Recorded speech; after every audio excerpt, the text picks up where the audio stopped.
I'd like to call our March 3rd, 2026 Roanoke County School Board work session to order. Madam Clerk, will you please call the roll? Yes, ma'am. Yes, ma'am. Yes, ma'am. Yes, ma'am. Yes, ma'am. Item 2.01, approval of personnel changes. Do we have a motion to approve? Make a motion to approve the consent agenda as submitted. Second. Madam Clerk? Yes, ma'am. Yes, ma'am. Yes, ma'am. Yes, ma'am. Yes, ma'am. Item 3.01, request approval to surplus BCAT equipment. Miss Melanie Fisher.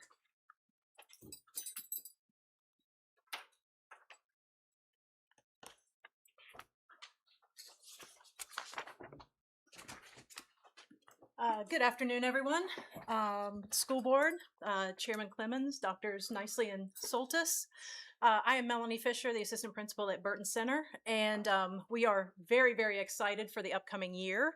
It's going to be very challenging and very exciting at the same time. One of the first things that we're trying to get rolling with our transition from Burton over to RCCTC is surplusing some of our larger items that we know are going to be replaced in the new center. So we have the first list from 4 of our programs to be hopefully put, we would like to request it to be put on the consent agenda for approval for surplusing. These items are, some of them are anticipated to definitely go over $500. Some of them are being listed, or we're going to list them for slightly under 500, but with the potential that with the bidding, the sale price could go over 500. So we went ahead and put those on the list as well. Questions? These items will be sold after the end of the year, after December. When are they going to be sold? We're actually going to start selling some of these items in April. Most of them will be over the summer. Mhm.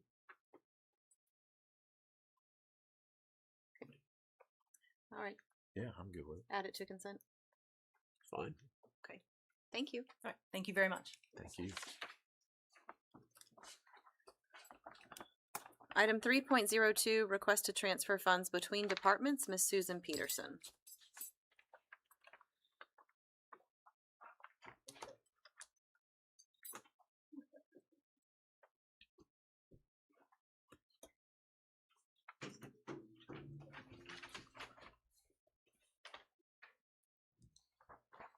Good afternoon, Madam Chair, members of the board.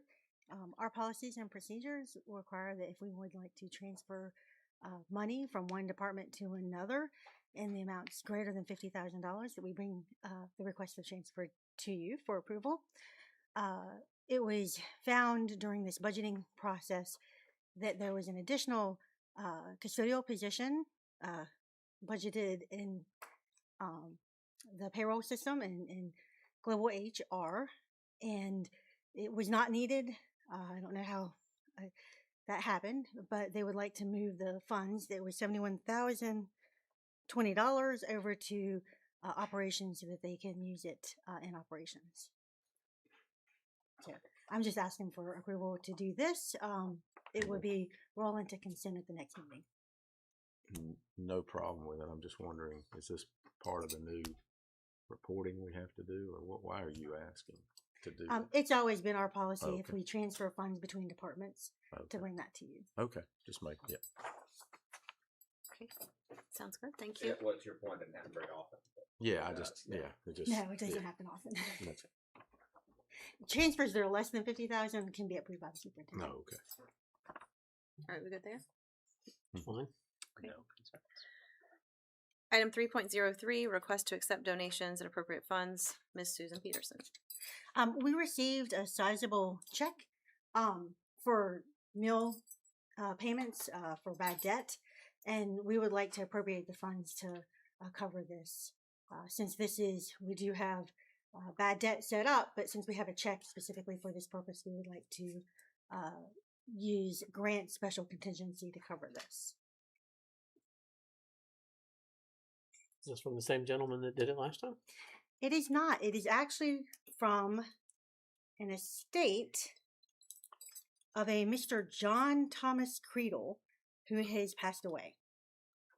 And it was his request in his last will and testament to provide, I guess, whatever funds that were available to the Roanoke County School Board for unpaid lunches.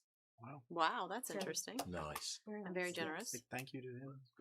And we plan on putting this through the grant fund so that any unused portion can stay in that fund and be used Gets for used. future student lunch debt. Because we don't recognize a bad debt expense until the student leaves the school division. Okay. All right. So, So thank It'll you. roll to Consent. next Okay. meeting, if that's okay. All right. Thank you. Thank you. Item 3.04, minor capital request, Glenver High School Choral Risers. Dr. Jamie Soltis. Madam Chair, members of the board, Dr. Nicely. I'm filling in for Mr. Kegels today as he finally got a well-deserved vacation on a boat somewhere. The choral risers at Glenver High School are worn and do not contain modern safety features such as handrails and backstops. So staff recommends appropriating $17,200 from minor capital special projects to replace the risers. The project would provide new risers for Glenver High School, which are identical to the risers recently provided to Case Spring High School and William Byrd High School. And staff requests that these items be added to this item be added to the consent agenda for the next school board meeting. And I can try to answer any questions you have, if you have any. I think they're the same ones that were there when I was a student. Did you sing on them? They did not allow me to sing. You didn't sing? I sang in the church choir once, and they told me just to stay in the back and move my lips. Barty Fife. Yes. Lord. I'm not a very Lord, good singer. Lord. So, Fine If I with could- me. Yep, sounds good. Yep. Thank you all for taking care of that. Thank you. Item 3.05, update on new strategic plan process and format. Dr. Jamie Soltis and Mr. Ben Williams. Sammy. Do I put a timer on it? I think Jamie's taking care of that. Yes, please. so I will tell you We're guys working on a record, that Ben. Don't ruin We are it. going to set a record today. Ben and I met already, and we're predicting we can get this done in around 5 minutes. Wow, okay. Okay. Now, we don't always tell the truth. Or me. That's your goal. That's our goal. Plugged in, Chuck. Todd Kegels took off this week for this reason. There he is right there. He heard Ben was presenting with me. That's funny. All right. So we are here tonight to basically present to you guys the strategic plan update. So our goals for today, clicking. I already put Ben to sleep. Our goals for today are to provide you guys with an overview of our projected process, provide you guys with an overview of our projected format, and then our next steps, given the blessing from you guys, would be to have you guys make any recommendations of things you would like specifically to see in the strategic plan, get community and stakeholder feedback, so we'll go to different groups and meet with them and share what we're planning to do and get their input as well. And then at the end of that, produce a final public draft for them to get comments and then bring it back to you guys for the final look at and whether you give us the blessing or not. Yeah, and as we go through that, just wanted to remind you that that in this strategic plan, the state actually has requirements for components in it. Basically, that's in state law. We've got to have overall division objectives, strategies to improve student achievement, assessment of progress towards those, which we'll go over in a little bit. Then it's got to have a number of sort of unrelated elements, enrollment forecasts, regional program evaluation, technology plans, CTE plans, literacy plans, things that we already really have as standalone plans, and they'll go into to an appendix in this. But in the end, we'll make sure that everything in our plan meets the state law. So then in the assessment of progress that is required, we're looking at making something a little simpler, a little something that's easier to see and understand and is more transparent. So basically part one will have the sea change indicators, and that's going to basically be like, what are our, flip to the next slide real quick. Mhm. could be things like what's our third grade reading SOL pass rate? How are we making progress on that? How are we making progress on the overall SOL science pass rates, etc.? So those would be our student achievement. Basically, you have leading indicators and lagging indicators. Most things in education are a lagging indicator. Like we don't get this until the instruction's done, right? So on the other end of that, we're looking at having a second page. So we tried to align everything to the Sea Change framework.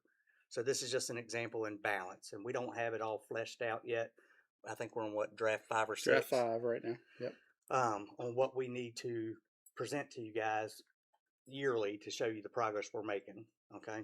So then on the other part, we're trying to find more leading indicators, which would be what are some indicators that should set off alarms to where we can go into the schools and provide them the support they need prior to the autopsy to try to prevent the things from potentially going off the rails. So each school will work with, I plan on having a lot of central office people split up the schools and have like 3 different schools per person. Like, for example, Jim might have 3 schools. Ben will have 3 schools. Mike will have 3 schools, because a secondary director of instruction and an elementary director of instruction with 27 schools, they can't get around enough and meet with them enough to really look at leading indicators to try to make changes. So what we're planning on doing is assigning these people our schools. They'll have specific goals that they've worked with based on data that we've got from the schools. It might be climate. It might be third grade reading. It might be, white pass rate on the science SOL test. Whatever, we're going to tailor those things that the coaches work on. They'll work with them to develop the leading indicators, and therefore they'll meet with them like bi-weekly and have a data dashboard to be able to say, okay, where are we with this? What is I'm just making this up, what is the out-of-school suspension rate since the last time we met? Dr. Soler, can I ask a broader scale question? So when we do this, are we doing this with the idea and the knowledge that we will stay under the same metric of where we're at with the past administration for 100%? All right, but so with the current administration, are those changes to the schools of, how they grade the schools, is that, because I know that changes every few years, it seems like, Ben. Right. So will that change this year, or is that going to stay the same, or do we know? So that's a really good question. So we took 2 approaches for that. One of the approaches that you can see on here, you can't see the other one. We've got the overall pass rate. The overall pass rates probably will change and be difficult to track because of changes potentially in cut scores. That's all up in the air though right now. Everything's under review. Is what how they're saying. So they it. might change the whole. They could change the whole ball game. Okay. And I think there's a good chance that a lot of the ball game is going to change. Not everything, but a lot. The other thing that we'll track is if that changes every year, you really can't look at that and say we're getting better or worse. So what we would do then is also track state rank, because if you track state rank, that's independent of the score. Everybody goes up, everybody goes down. But if you track state rank across, you'll be able to keep that tells consistent us what we're doing. Exactly. You'll be able to keep a consistent theme. Okay. And you can see we have a blend of things in here, like percentage of seniors earning opportunity-ready credentials. Because if we believe it's important, we first have to put the systems and structures in place to ensure all stakeholders know about it, that they understand the value of it. And I'm talking about business and industry as well. And then once that is the case, we can track like what percentage of students are actually earning it, but we're going to make it meaningful to them, not just us, right? Like if I go interview at Real Star Realty or Greenway Realty, they're going to be able to say, okay, this kid has proven he can communicate, collaborate, and do all the things that you would need to be successful. I like how you evened that up. I did that on purpose. It's balance. That's balance. And he didn't even get the right name. Hey, man, Mountain View. Make sure you say that was on the vest. Yeah. I was trying to protect the in case somebody knew who you were. I'm just The kidding. nice thing is every time we update you on this, you'll be able to take a look at that and really get a good feel Really quickly for where we are and But a lot that of is different metrics. interchangeable, isn't it, to Yeah. whatever they do at the state level, maybe. So I will say I sat on the Vasco Executive Board and the new state superintendent was there. and she was talking about what the governor's looking at doing and whatnot. And her thing is the governor doesn't want to throw the baby out with the bathwater.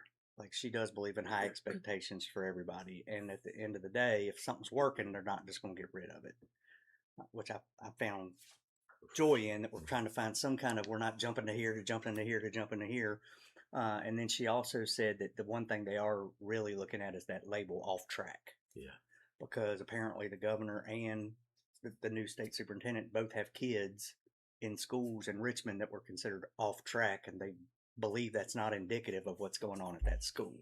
So looking at the different terminology, but definitely still having some of those things standards, because she wants every kid to have an opportunity to succeed, and some of the things that she believes that the governor was doing and Board of Education were doing were good things. Okay. And that came from also from the JLARC study. Yeah. JLARC did an independent study, which is really nice. It's bipartisan. They took an independent look at what had been done for the accountability system, gave recommendations, and so the new governor said, okay, so let's implement the recommendations of this bipartisan study and use that as sort of the basis going forward. And to remember with the leading indicators, that'd be like you guys who are in sales. You don't wait till the end of the year to look at your sales things. You're looking at your monthly to figure out where you are to come up with strategies to increase sales. And that's what we're basically going to do with the schools. And it's going to be personalized for that school, but it'll mirror these things. Okay. In terms of some additional sections, we're going to have specific strategies and goals are updated each year. And so those will also be in there in addition to the indicators that we showed. We're also going to have that appendix of required elements. The schools will then work, as Dr. Solstice said, the schools will work from their data. So not only will you have division data, but we'll provide this data for each individual school, so that those schools will be able to to see their own progress over time. So that'll be new for them, and I think it'll be really helpful. And then they'll develop their goals and strategies based on their own needs, but aligned to what we're trying to do at the division level. The goal is for all of us to be rowing in the same direction. Mm-hmm. And in terms of stakeholder input, this is a key part of where we need to go next once we get a fleshed out draft. First, we're looking at a new website. We need to put that together. We'll tap our buddy Chuck on that. There's going to be a feedback survey where anybody, and this will be linked to the site, where anybody can provide comments. So we're not just going to go to specific groups and say your group gets to make comments, but you don't. Literally anybody will be able to log in, review the drafts, and give feedback right off that survey. And so nobody can say they were left out. And then like I said, I'll go around to stakeholder groups and make sure that we get their input. Send a notice to parents and teachers about the feedback survey and make sure that we have their input in it. And then finally, we'll compile those results, make some changes, present those to the board at a future work session. And then also give you guys a chance to, if you feel like there's something we should be measuring that we're not, to provide us with that feedback. Yep. Okay. Any questions? No, I like what Ben said about, we can still measure ourselves. We're still first in the region, 15th in the state out of 130. Right. That's an easy metric, I guess. And Ms. Peterson, could you email me a copy of that bubble chart, please, when you have time? No rush. I just think that's one of the best tools in the tool bag to share our story. And It's like correction, we're 11th, not 15th. yeah, did I say 50? All right, 11th. I get, Lord, I'm the one tout that don't know And the I number. expect this not to go down to 15th. No, we're going to go to number 7. There you go. No, we're both one. Then number Mhm. 1. One's a goal. So yeah, no, it's but that is a huge accomplishment, and we're lucky to be here. Thank y'all. Thank Will the evaluators that are going around the different schools rotate between them, or No. you assign three people, So or one person at three Mike schools? and Kim will still do their normal meetings with the principals. This is an additional meeting that would take place maybe bi-weekly. It depends on how needy the school is and what we're trying to measure. So, for example, one school may have, let's say, culture issues based on a climate survey. We may come up with a culture goal for them, and they'll work with their coach to get strategies, and then they just basically are meeting to say, it's not to evaluate, it's to support and identify areas they need to support, so then central office can provide as much support as we can.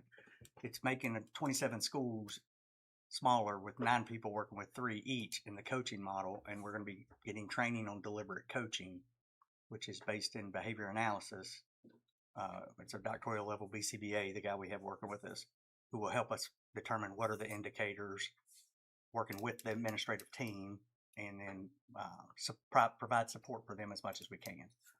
And my whole purpose in that is, and it's not a knock on Mike or Kim, but 27 schools, there's no way they can get around to 27 schools frequently enough to be ahead of it with the leading indicators, which I'll give Dr. Nicely credit for, because we were working towards trying to find more leading indicators along the way. And they're unless you're purposeful in implementing them and measuring them, they don't always exist in education. We do a whole lot of autopsies. Like when I've taught you and I give the test is an autopsy, unless I go back and reteach you the other things you've already missed. Does that make sense? Mm-hmm. And I believe everybody wants to do the very best they can. They just need to be provided with supports to be able to accomplish what they're after. So hopefully it'll pay off. And the purpose of the strategic plan is for internal, for us to identify areas of need and whatnot. Yeah, so it's required by code. Okay. And it basically has certain things you have to measure and report out. But the whole purpose of it, in my opinion, is continual improvement. And I'm a big believer in continual improvement. I'm a coach, right? So at the end of the day, our goal in life is to be better than we were yesterday. And so our role up here should be providing support to the ground level workers who are dealing with things every day and may need some strategies or some extra supports. Like maybe I need to deploy one of the BCBAs to go help them if they're having a lot of issues with student discipline, right? I know Mr. Greenway in one of the meetings before, you said, are these people that we could deploy to support the schools? That's my goal of all of our central office people. That's what our role should be, is to provide support. Well, let me say, whatever we're doing is working. 100%. And I know that we talk about this year after year after year, and I know Ben has heard us, probably some redundancy, but what he does and how the methodology of, identifying a school that's not performing better than it was yesterday or whatever, and trying to get them to where we don't see half of it, right? We don't see a tenth of it. So, but to hear the things that happen behind the scenes to get us to where we need to be. And then again, when you see the rankings, that doesn't lie. Right. That tells the tale right there. And, again, when we go to budget and stuff, to see that our middle tier group of teachers are last in the area, in the region, that hurts. Because you know what? What we're getting out of our staff, administrator, everybody, the team that's involved, when you look at that bubble chart, you see we're getting so much more for so much less. And that's not a bad thing, but it's also not a fair thing to me. We should be, you would think, if it was a football team or a baseball team, they're winning the Super Bowl, or we're right there at the pinnacle of getting to that. And it's just unfortunately not the case, and it should be. And to our staff and to our teachers, I know people don't listen to this, but I'm going to say it every time. Our staff and our people in these schools and what they do and what they mean to our communities is absolutely, you can't put a price tag on it. I'm going to meet a lady tomorrow that wants to get in and I don't know everything, but Dolly Parton literacy program or something, wants to bring that to Roanoke County. And so I'm going to listen to it. I think you know, what do we hear about? Literacy. You got to be reading by third grade. You know, so our staff, you know, she doesn't have to. She can go home and cook dinner and be done and not have to worry about the rest of anything else and come back tomorrow. But she's concerned. She's asking about it. And this is what our people do. And so when we think about budgeting, when we think about giving raises, it sticks in my mind. Well, and I'll be transparent. Like, my goal in life is to maximize the raises that we can, because every employee benefits from that. And I believe that people will make the difference, not programs. I mean, Yes. people make the difference. And that's what I'm trying to do with this coaching methodology, is provide the schools with more support on a smaller, more intimate basis. It's not evaluative. It's completely to coach and provide support. Observe, give feedback, positive feedback and suggestions, and go from there. Yeah. That's the only way we're going to get better. That's right. And we are great. Yes, we are. But And Dr. while I'm Lang on or a somebody roll- used to say you don't have to be sick to get better. She was quoting somebody before him, Yeah. her, but I forget who the guy was. I'm not quite as old as you. Right. I just remember. Yeah. Well, while I'm on a roll, She always before- quotes I someone, won't so you keep say, everybody. Oh yeah, she did. You're right. But I want to just say this: we've had this discussion. You know, Board of Supervisors is doing this 2x2x2 meeting. Is there any media in here? Does a media even exist anymore? Is there such thing as media? Is there a reporter anywhere in this world anymore and one that would do it honestly and whatever? You know, we're doing these 2x2 meetings. At least the rest of my school board members and the Board of Supervisors are doing these 2x2 meetings. Even our superintendent and soon to be superintendent got a 2x2 meeting with their counterparts in the county.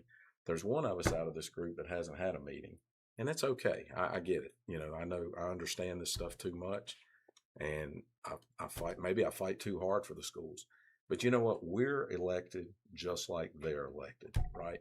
We need to fight for our people, and and for the school. And obviously, it's not us, but we've been fortunate to put the right people. Dr. Nicely and staff, and he's done a great job with staffing, and all the people in this room and in the schools are doing a tremendous job, because we're first in the region. We're 11th in the state out of 130. So we are doing the right things. I put out a little informal poll on Facebook today and tried not to be biased with it. But the one thing we have going for us in Roanoke County, the shining light of Roanoke County, and David Linden, if he's honest, he'll say the same thing, is that it's schools. Everybody asks, I want to get to Roanoke County. I want to get to Benton for schools.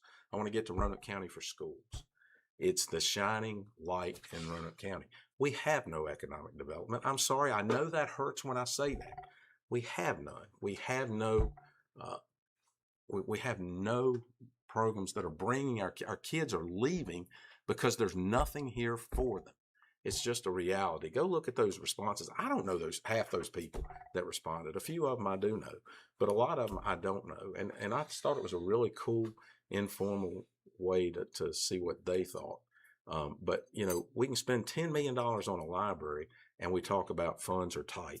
We can spend money on whatever we spend it on. We got $50 million additional revenue since 2020.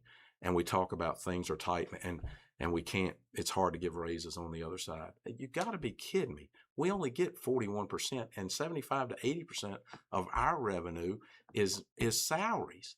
So I don't know what they're doing on the other side. And I get they want a lack of transparency. There is no transparency if we can't have joint meetings and we can't have people like myself that think a little differently than they do in a meeting to say what I want to say to them and disagree with. It's okay to disagree. It used to be what makes us great. It no longer makes us great, I guess. We have to meet in secrecy. And I get the person that has his puppets that do this stuff. I get it. I give you credit for doing that. But at some point you have to decide, I'm here for the greater good of Roanoke County. I'm not here to get reelected. So please just listen to some people outside your inner circle and let's continue the great things that are happening at Roanoke County Public Schools. I've told my board members, and I'm telling you again, I'm not going to fight this fight. You know, some point we have to decide on this school board that we're going to fight that fight. And so, you know, I've done all I can do to try and get every bit of revenue we can get to give these people that are creating our kids.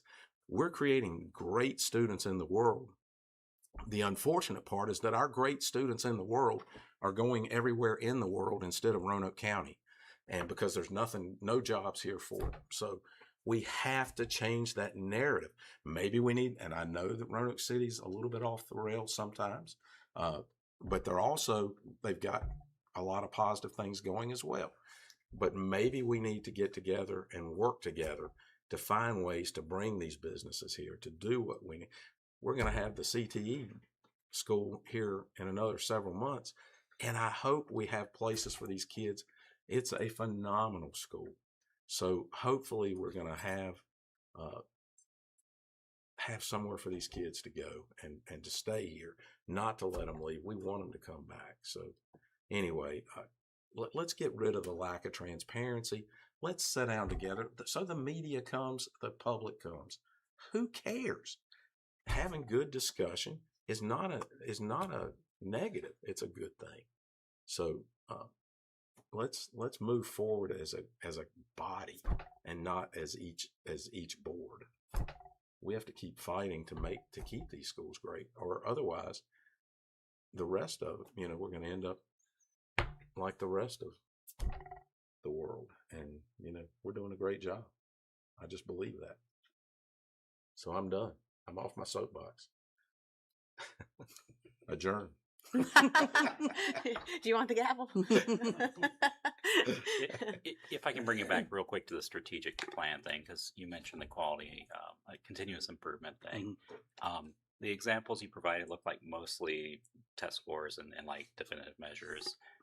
Hopefully there's some measures in there tracking like concrete discipline things, like maybe expulsion numbers or stuff, so that we can identify those areas of need and address them internally before they continue to kind of grow. Yes, sir. And those will be also in the leading indicators, because if a kid's getting suspended or there's a big absentee issue there, that's one of the warning signs that something's not right. Yeah. So. In our draft, we've got out of school suspensions, in school suspensions, survey questions like there's at least one adult at school who knows me well. I feel safe at school. Let's see.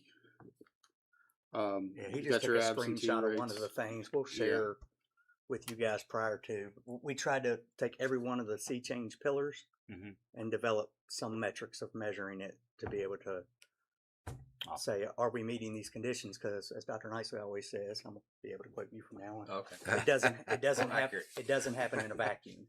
Right. So you have to have those conditions set. So we want to be able to measure those conditions, because I do believe in the sea change framework and believe that is what everything should be grounded in. Right. So. And annual surveys are going to be a much bigger part of our metrics going forward, so that we're really focused on customer satisfaction, which, our clientele, our kids, our parents, we want to make sure that they're getting from us what they need. And I guess my point for emphasizing that is, coming from medical and business world, you have to look at even the minuscule negative aspects in order to correct them. And so focusing too hard on success stories kind of turns on blinders to what we do need to address. And if you're going to push a great thing even further, we got to look at those. And I agree with you 100%. As a coach, I was going to tell you what you did right, but I also want to point out how you can continue to improve. Right. And it's about support. It's not about banging on anybody or trying to evaluate or get rid of anybody. It's how can we help you? Here are some things we see. Here's what the data's saying. Let us work with you. Let's get some strategies in place and see if they work. And if not, we'll adjust the strategies. Which is why it's important to have, a district plan aligned with each school, what their piece is, because as a district, we just hold ourselves accountable, but also each school, as they said, might have different blind spots or things they need to work on. So that's the beauty, I think, of what is proposed, is having that alignment, in place. And y'all have done a wonderful job of that in the past, because I know we've had hot spots. We talked about certain areas And it's definitely not a knock on what we've done in the past. I think Roanoke County's as good, or if not better, than every school division in the state, in my opinion. I'm just trying to support Mike and Kim and the rest of the principals by providing more support, more information. And then if Mike and Kim need to get involved and really help instructionally on different end, we have the supervisors, we have other people who can deploy. But we really want to identify things as early as possible, being preventative. Absolutely. We got some new data and moved some people this afternoon to some additional help to a school, because we got a leading indicator that told us they got some new folks, they need some support, and we move support there. And Roanoke County's always been nimble and always been able to do that, but hopefully by having more frequent meetings with more, it's a coach, right? Like, they're not coming back to me and ratting things out. It's basically, hey, Beth has identified at Hidden Valley Middle School that they need support with how to support autistic kids or something like that. I just throwing something out there. And then it's our responsibility to make sure we're providing the trainings, the supports, everything we need or the building needs to be successful. Can you elaborate a little bit on more like coaching of the coaches, like how that's gonna? Yeah, so we're going to be working with, I'm doing a book study right now with Dr. Gavani, and it's basically a coaching model, and it's grounded in behavior science, and basically he believes in the ABC model, like there's an antecedent, then there's behavior, and then there's a consequence. And so, the consequence, that has a negative connotation, but it doesn't mean that it's negative. It can be a positive reinforcer. It can be, It's the result of something. it's the result of something. So our goal is being able to coach coaches to, okay, how do you ask the questions? How do you help them identify areas of lesser strength? Because I don't even say a weakness, because I don't think we have weak, but areas of lesser strength. And then how do we follow up on that and measure it to make sure that whatever strategy we're putting in place is actually making a difference? Does that make sense? So, it's all basic coaching, to be honest with you. But we want to provide our coaches with professional development on how to coach, and Right. Because that matters. We've all had good coaches and bad coaches, right? Any other questions? Nope. Okay. Do I? I was just going to say, I think we would have broke the record. Oh. If I hadn't went on, I wasn't going to say it. You had to say it, didn't you? Meeting You think adjourned. Brent wasn't gonna say it?